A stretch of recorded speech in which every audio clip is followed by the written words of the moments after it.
India की हुकूमत ने मुल्क में फ़रोख्त होने वाले तमाम मोबाइल फ़ोन्स में एक सरकारी ऐप संचार साथी इंस्टॉल करने का हुक्म दिया है।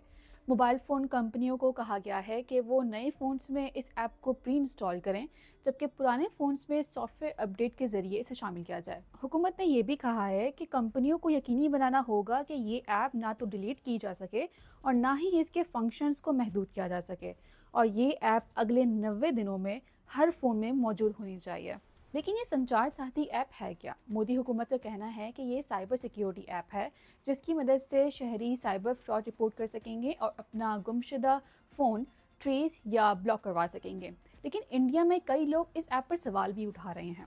गूगल प्ले स्टोर और एप्पल स्टोर्स पर इस ऐप की तफसील में लिखा है कि ये ऐप सारिफ की कॉल्स, एसएमएस, फ़ोटोज़ और फाइल्स और कैमरा तक की रसाई हासिल कर सकेगी।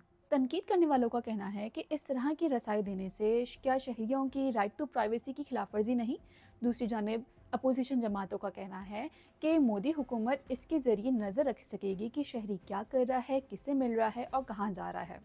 उनके मुताबिक मोदी हुकूमत स्टेट सर्विलेंस शुरू कर रही है। इस इक़दाम का मवाजना रूस और चाइना जैसे ममालिक से भी किया जा रहा है, जहाँ सरकारी ऐप आम लोगों पर निगरानी के लिए लाजमी की गई है।